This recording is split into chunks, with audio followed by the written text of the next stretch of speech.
DC और Marvel के सबसे अमीर लोगों के पास उनकी कमाई के कुछ बेस्ट ऑप्शंस हैं, जिन पैसों का यूज वो आमतौर पर दुनिया को बचाने के लिए करते हैं। मूवीज ने हमें सिखाया है कि सुपर हीरो बनने के लिए हमें किसी सुपर पावर की जरूरत नहीं, पैसा हमारी ताकत बन सकता है। यहाँ टॉप 10 सुपर हीरोज के पास इतना पैसा है जो उन्हें रियल वर्ल्ड में बहुत पावरफुल बनाता है, पर कितना, ये जानेंगे हम आज की इस वीडियो में। तो सुपर सीक्रेट को सब्सक्राइब करते हुए चलिए शुरू करते हैं। Number 10, Iron Man. Estimated wealth 80 billion US dollars. Tony Stark की फैमिली कई जनरेशन से अमीर रही है। स्टार्क ने वेपन मैन्युफैक्चरिंग से लेकर इलेक्ट्रॉनिक्स इंडस्ट्रीज तक हर चीज से अपनी किस्मत में इजाफा किया। आयरन मैन पिछले कई सालों में कई बार गिराया जा चुका है, लेकिन वो फिर से उसी पोजीशन पर वापस आ जाता है, जिससे पता चलता है कि वो कितना महान इन्वेंटर और बिजनेसमैन है। स्टार्क हमेशा अपनी वेल्थ को रीबिल्ड करने और अपने पावरफुल आयरन मैन आर्मर के नए वर्जन के साथ वापसी करने में कामयाब रहा है। Number 9, Batman. Estimated wealth 100 billion US dollars.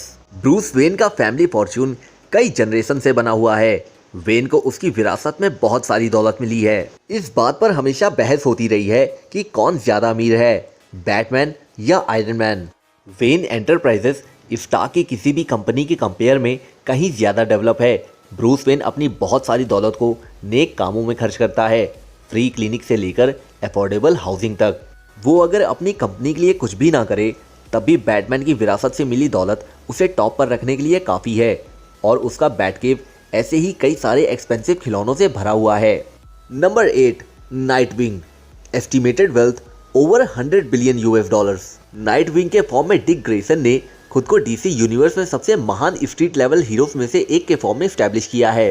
Alfred की डेथ बैट फैमिली के लिए एक ट्रेजेडी थी, मगर एल्फ्रेड सीक्रेटली एक बिलियनर था और उन्होंने अपना सारा पैसा नाइटविंग के लिए छोड़ दिया, जिससे डिक ग्रेसन रातों रात अपने मेंटोर बैटमैन से ज्यादा अमीर हो गया। एल्फ्रेड को वेन ई स्टेट के जरिए अच्छी तरह से मुआवजा दिया गया था, ऐसी संपत्ति जो वेन की संपत्ति से कम्पीट करती है।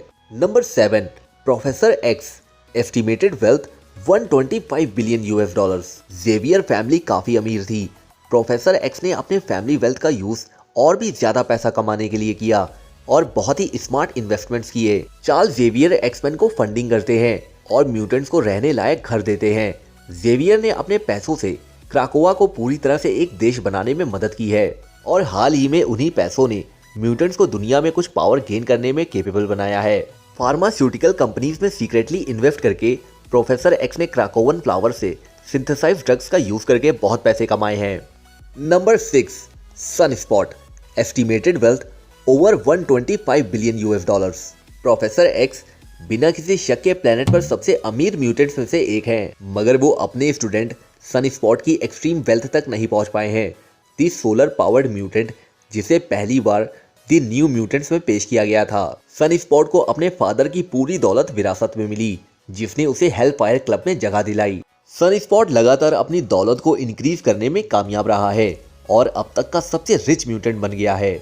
जब सनस्पॉट एवेंजर्स के सबसे मजबूत विलेन में से एक के खिलाफ लड़ रहा था, तो उसने उनसे लड़ने के बजाय AIM को खरीदने का फैसला किया, जिससे एक क्रिमिनल ऑर्गेनाइजेशन एवेंजर्स का अपना हिस्सा बन गया। सनस्पॉट के रिसोर्सेज प्लेनेट के बाहर भी पहुंच गए, जिससे न्यू म्यूटेंट्स को तब मदद मिली जब उसे उनके लिए एक स्पेस लॉयर हायर करने की जरूरत पड़ी। Number 5, Neymar the submariner. Estimated wealth 260 billion US dollars. एक राजा की तरह नेमर ओरिजिनल फॉर्म से एटलांटिस के पूरे साम्राज्य का मालिक है। पास्ट में नेमर एक ट्रेजर रिकवरी सर्विस चलाता था, जो ओशियन की जमीन से खजाना लाते थे।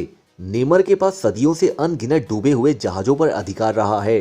वो उन सभी डूबे हुए खजानों का यूज करता है जिनसे वो अर्थ पर सबसे अमीर लोगों में से एक बन गया है। वो एक हीरो, एक विलन, एक एवेंजर और एक्समैन का मेंबर बन चुका है, लेकिन एक चीज जो वो हमेशा से है, वो है एटलांटिस का किंग। समुद्र के नीचे का साम्राज्य अर्थ के किसी भी नेशन की कंपैरिजन में बहुत बड़ा है। Number 4, black panther. Estimated wealth 90 trillion US dollar. Vibranium पर टचाला के कंट्रोल ने उनकी वेल्थ को और बढ़ा दिया। ब्लैक पैंथर ने और ज्यादा अमीर बनने के लिए वाइब्रेनियम बेस्ड टेक्नोलॉजी का यूज किया। वकांडा इनक्रेडिबली मोस्ट रेयर और पावरफुल वाइब्रेनियम का एक लौता सोर्स है, जो इसे मार्वल की सबसे रिच कंट्री बनाता है, जो ब्लैक पैंथर के करीबी दोस्त आयरन मैन की एडवांस टेक्नोलॉजी को टक्कर देती है। तचाला ने इन पैसों का यूज एवेंजर्स को इस्टेब्लिश करने और उन्हें एक साथ लाने के लिए किया। Number 3, black gold, estimated wealth 100 trillion $। एटिलन कई बार बर्बाद हुआ है, फिर भी ब्लैक गोल्ड के पास इसे फिर से बनाने के लिए उसके पास हमेशा रिसोर्सेज होते हैं, जिसका मतलब है बेहिसाब दौलत। इन ह्यूमन किंगडम एटिलन अर्थ पर सबसे लंबे टाइम तक रहने वाला किंगडम है। ब्लैक गोल्ड के फैमिली वेल्थ की कीमत कुछ देशों से भी ज्यादा है। ब्लैक गोल्ड को न्यूयॉर्क सिटी में एक नाइट क्लब का ओनर भी दिखाया गया है, जिससे उन्हें हैवी प्रॉफिट होता है। अर्थ के सबसे पुराने नेशंस के किंग के फॉर्म में ब्लैक गोल्ड के पास कई विरासतें हैं। Number 2, Aquaman, estimated wealth 150 trillion $। Atlantis की एडवांस टेक्नोलॉजी बताती है कि किंगडम कितना अमीर है। ये सब एक्वामैन की बदौलत है। उसने बाहरी दुनिया के साथ हाथ मिला लिया है, जो उसे रिसोर्सेज के लिए पे करती है, जिससे उनकी वेल्थ और बढ़ती है। ओशियन प्लैनेट के ज्यादातर हिस्से को कवर करता है और इसका मतलब है कि एटलांटिस के किंग के फॉर्म में एक्वामैन के पास बहुत सारी चीजें हैं। उसके पास भी कई सेंचुरी से डूबे हुए खजाने के जहाजों पर अधिकार है। डीसी यूनिवर्स में एक्वामैन आसानी से प्लैनेट पर सबसे अमीर हीरो है। Number 1, Thor, estimated wealth 200 trillion $। मैं समझ सकता हूँ कि आपको ये जानकर हैरानी हुई होगी, मगर एसगार्ड के पास ऐसे खजाने हैं जिन्हें इंसानों ने कभी नहीं देखा है। अकेले एसगार्ड के वेपन्स की कीमत सबसे अमीर देशों से भी ज्यादा है। थॉर के वेपन्स, जो उसके फादर से उसको विरासत में मिले हैं, ऐसे वेपन्स हैं जिनकी अर्थ पर इसकी कीमत पूरे देशों से हर चीजों की कीमत से भी ज्यादा है। ये चौंकाने वाली बात है। और इसमें एसगार्ड के दूसरे ट्रेजर भी शामिल हैं, जिनकी डॉलर में उनकी वैल्यू कितनी होगी इसका ध्यान भी नहीं रखा गया है। एसगार्ड और खासकर मिडगार्ड दोनों का ही थॉर किंग है, जिसकी वजह से वो हमेशा बेहद अमीर था।